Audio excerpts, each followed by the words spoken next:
नमस्कार दोस्तों, आपका स्वागत है आपके अपने चैनल जिया स्टोरी टेलर में। आज मैं जिनकी कहानी सुनाने जा रही हूँ, हम लोग उन्हें महात्मा बुद्ध, भगवान बुद्ध, सिद्धार्थ व शक्य मुनि के नाम से जानते हैं।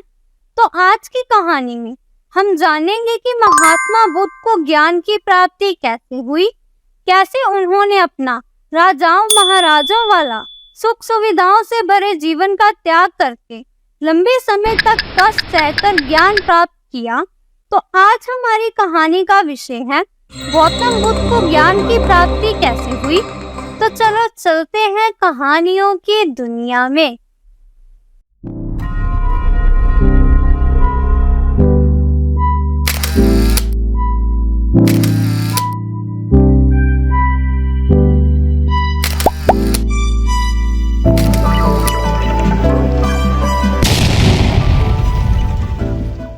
राजा के यहाँ बुद्ध का जन्म हुआ।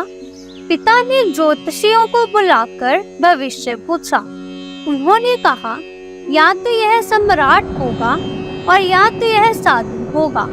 एक तरह से देखा जाए तो सच्चा सम्राट भीतर से साधु ही होता है।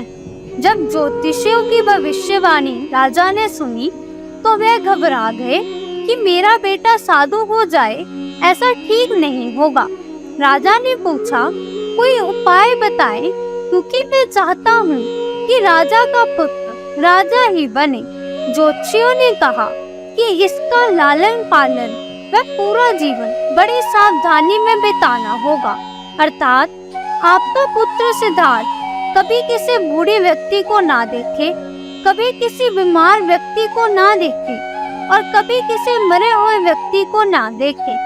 जब तक ऐसा होगा तब तक वे राजा ही बना रहेगा। अगर ऐसा नहीं हुआ तो वह साधु बन जाएगा। राजा सुशोधन ने अपने पुत्र सिद्धार्थ के लिए बढ़िया से बढ़िया बड़े बड़े महल, अच्छे सा अच्छा भोजन, दास दासियां और खाने पीने का सामान आदि वस्तुओं के ढेर लगा दिए। पिता ने पुत्र को सुख सुविधाओं में इतना उलझा दिया कि उसे बाहर के संसार याद ही नहीं आया। सुशोधन ने समझ लिया कि अब इतने सुखों के आगे साधु बनने का प्रश्न ही उपस्थित नहीं होता। वह निश्चित हो गए।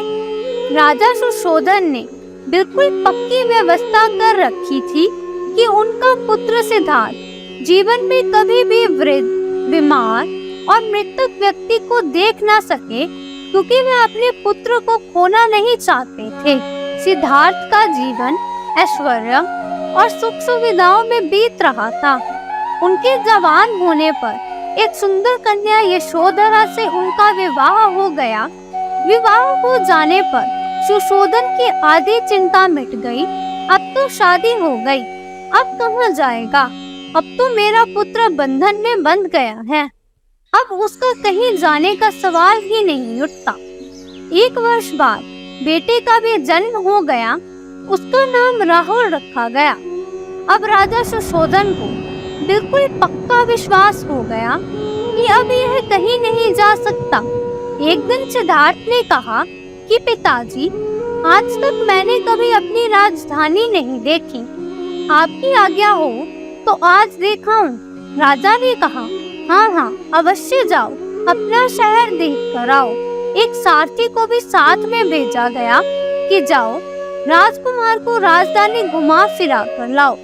फिर भी राजा ने चौक चौबंद इंतजाम कर रखा था कि कहीं चूक ना हो जाए।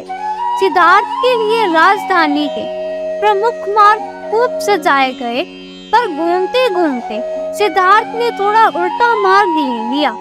वह उस मार्ग से गुजरने लगे जहाँ पर तैयारी नहीं थी, और आज उनको बहुत आश्चर्य हुआ जब पहली बार उन्होंने एक बूढ़े आदमी को देखा। कमर झुकी हुई, पूरी चमड़ी में झुर्रियां पड़ी थी। वह परेशानी और दुख से बेहाल था।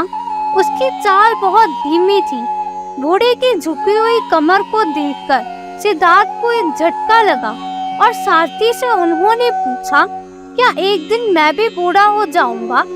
सारथी ने कहा, हाँ राजकुमार, हर व्यक्ति के जीवन में 3 अवस्थाएं आती हैं, बचपन, जवानी और बुढ़ापा। एक दिन तुम भी बुढ़ापे की अवस्था में जाओगे। हे राजकुमार, यह संसार का नियम है। चाहे गरीब हो या अमीर, सबका शरीर शिथिल अर्थात बूढ़ा होता है। राजकुमार सोच में पड़ गया। सारथी ने रथ को आगे बढ़ाया तो कुछ दूरी पर एक बीमार व्यक्ति मिला जो रोगों से घिरा हुआ था। उस पीड़ित व्यक्ति को देखकर राजकुमार का मन बहुत ही दुखी हुआ। राजकुमार ने पूछा, इसको क्या हुआ है? सारथी ने कहा, यह व्यक्ति बीमार है, इसीलिए यह कराह रहा है। इस संसार में दुख और सुख दोनों हैं। यह अपने अपने भाग्य की बात है कि कोई दुखी है और कोई सुखी है। क्या मैं भी कभी बीमार हो सकता हूँ? सारथी ने कहा, आप यह विचार अभी छोड़ दें। समय बड़ा बलवान होता है। ये सारी बातें कर्मों पर निर्भर करती हैं। चाहे राजा हो या रंग, सुख दुख सब पर आते हैं। अगर शरीर में कोई रोग आना है तो वह आएगा। यह सब सुनकर राजकुमार में सोच में पड़ गया। सारथी ने रथ को कुछ आगे बढ़ाया तो सामने से 4 कंधों के ऊपर एक अर्थी को जाते हुए देखा। राजकुमार ने ऐसा पहली बार देखा था। उसने सारथी से पूछा, यह क्या है? यह आदमी मर गया है, यह मुर्दा है। जो व्यक्ति मर जाता है उसको बांधकर शमशान भूमि में ले जाते हैं, फिर वहाँ पर उसे जला दिया जाता है। राजकुमार ने कहा, क्या सबको मरना पड़ता है? हाँ, सबको मरना पड़ता है। यह मृत्यु लोक है। जो जन्म लेता है उसको कभी न कभी अवश्य ही मरना पड़ता है। तो इसका मतलब यह हुआ कि ठीक इसी तरह से एक दिन मुझे भी मरना होगा। मेरी देह भी मुर्दा होगी और मुझको भी 4 लोग कंधे पर उठाकर ले जाएंगे। मुझको भी ऐसे ही रस्सियों से बांधा जाएगा। मेरे भी आगे पीछे घर के सदस्य रोए तड़पेंगे और जिस संसार को मैंने इकट्ठा किया है वह सारा का सारा मुझसे छूट जाएगा। इसका मतलब यह हुआ कि क्या एक दिन मैं भी मर जाऊंगा? क्या एक दिन यशोधरा भी मर जाएगी? क्या एक दिन मेरा राहुल भी मर जाएगा? सारथी ने कहा, हाँ राजकुमार, एक दिन मैं भी मरूंगा, आप भी मरेंगे, यशोधरा भी मरेगी और राहुल भी मरेगा, क्योंकि ये सब मरने के लिए ही पैदा होते हैं। उस रात सिद्धार्थ सो ना सके। सोचने लगे कि क्या संसार में इतना दुख है, रोग है, बुढ़ापा है और ऐसे में मैं खा पी कर कैसे जी सकता हूँ? नहीं नहीं, ऐसा मुझसे नहीं हो सकता।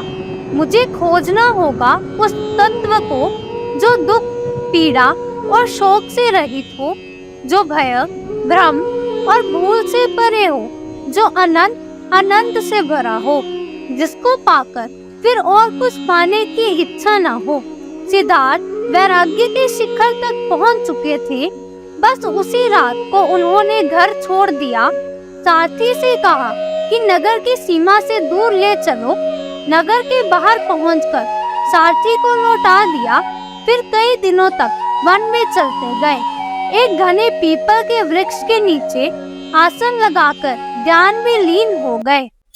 तो इस तरह राजा सिद्धार्थ से महात्मा बुद्ध बनने का उनका सफर शुरू हुआ। तो दोस्तों, मैं आशा करती हूँ कि आपको ये कहानी पसंद आएगी।